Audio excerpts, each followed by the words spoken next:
Assalamualaikum warahmatullahi wabarakatuh. Untuk pembelajaran fisika pada hari ini kita akan belajar tentang vektor.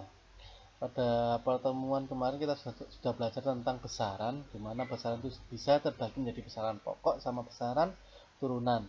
Dan juga untuk materi yang di SMK ini itu adalah kita kemarin sudah mencari tentang alat ukur dan beserta dimensinya. Jadi untuk selanjutnya kita akan belajar tentang vektor. Kalau di SMP dulu kita masih belajar tentang garis-garis gaya. Nah, di sini nanti vektor adalah lebih lanjutannya atau materi selanjutnya, lanjutan dari itu akan dicarikan dengan sudut-sudutnya. Jadi sebelum kita memasuki pembelajaran pada hari ini, marilah kita berdoa menurut agama dan kepercayaannya masing-masing. Doa mulai. Doa selesai. Ya, untuk vektor, jadi di sini ini ya, untuk standarnya bahwa kita harus bisa memahami tentang adanya perkalian dan penjumlahan di vektor, terutama di bab vektor, dan indikasinya kita juga harus bisa mengetahui antara penjumlahan dua vektor dengan cara gajar genjang, dengan poligon, kemudian dengan rumus-rumus kosinus secara grafis. Ilustrasi dari besaran ini perhatikan seperti ini. Misalkan ada sebuah mobil di sini ya, dia bergerak 10 meter ke kiri ya. Ini. Itu. Jadi intinya kesimpulannya ini mobil berpindah 10 meter ke kiri.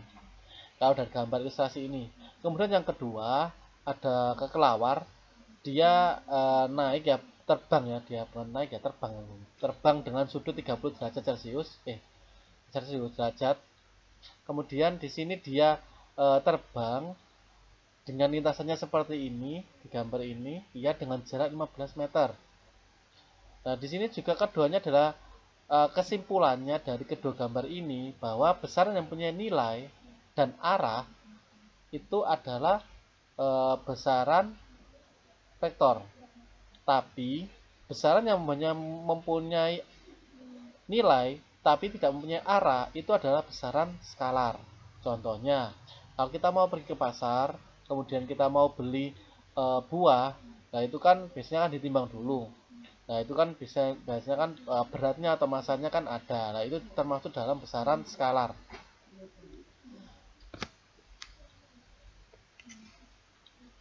Contoh-contoh besaran vektor lainnya, misalkan ini ada seorang bayi ya, kemudian dia berjalan ke kanan 20 meter, ini namanya adalah perpindahan.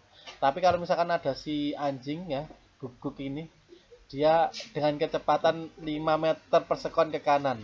Kemudian kalau percepatan kita contohkan ada kayak apa ini? Hewan apa ini? Cita ya nggak salah.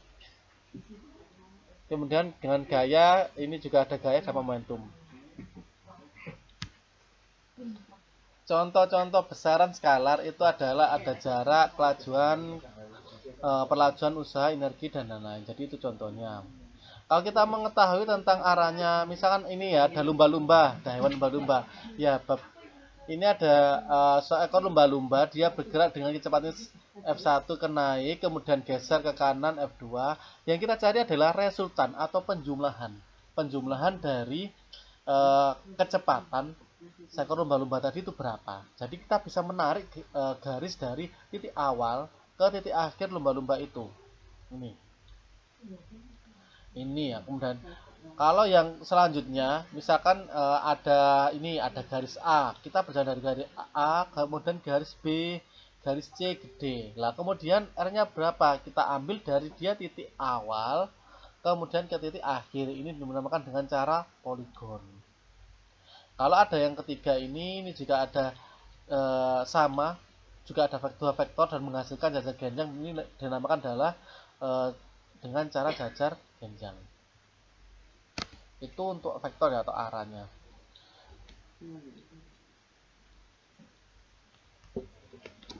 Dan untuk penjumlahan vektor pada jajar genjang itu bisa menghasilkan rumus adalah seperti ini. Gambarnya seperti ini.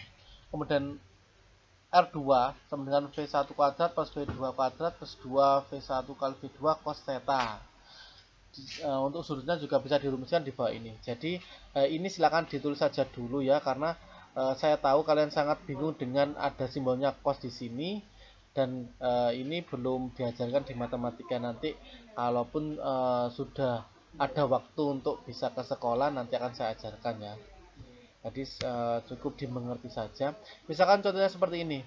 Ada F1 sama F2, kemudian sudutnya adalah 60 derajat. Jadi kita bisa masukkan di mana F1-nya ini adalah 10. Kita tulis rumusnya ini. Rumusnya kita masukkan F1 F2-nya 10 10 sama sudutnya ini 60. Kemudian dihitung, jadinya R-nya adalah akar 300 Newton. Sama seperti ini.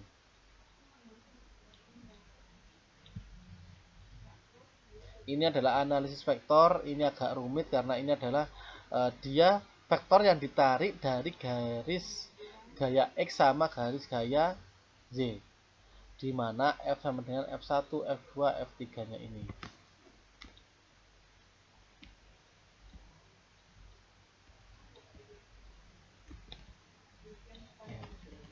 Jadi saya rasa cuma itu saja yang mungkin bisa saya jelaskan. Jadi akan saya review lagi.